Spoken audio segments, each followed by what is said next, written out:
मुंबई मेट्रोच्या दरवाढीला सुप्रीम कोर्टाचा हिरवा कंदील। 3 महिन्यांनंतर होणार दरवाढ, 100 रुपये दरवाढ होण्याची शक्यता। दलित मोदी प्रकरणावरून सोनिया आणि राहुल गांधींनी डागली सुषमांवर तोफ।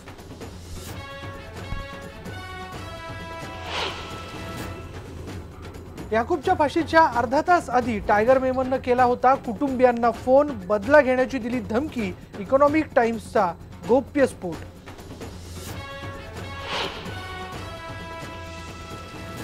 काश्मीरच्या उधमपूर जिल्ह्यात अतिरेक्यांचा पोलीस चौकीवर हल्ला। रात्री 10 पासून सुरू आहे चकमक।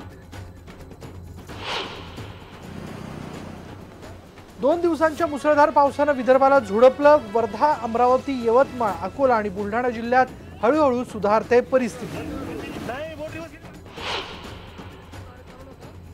मुंबई पुणे एक्सप्रेसवेवर रात्री कोसळलेली दरड हटवली। सकाळपासून वाहतूक सुरळीत।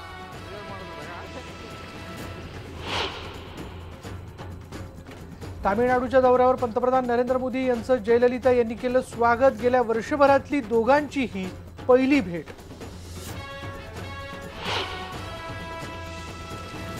एफटीआयच्या आंदोलनकर्ते विद्यार्थ्यांच्या समर्थनासाठी मराठी फिल्म इंडस्ट्री उतरली। नामवंत दिग्दर्शकांची मुंबईत पत्रकार परिषद।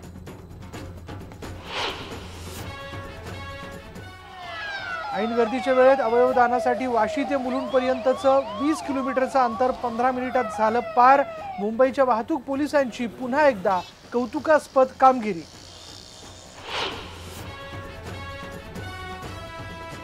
गणेश उत्सवादरम्यान कोकणात जाणाऱ्या भक्तांसाठी एसटी महामंडळाची विशेष व्यवस्था। मुंबईतून कोकणात जाण्यासाठी सोडणार 2300 एसटी गाड्या।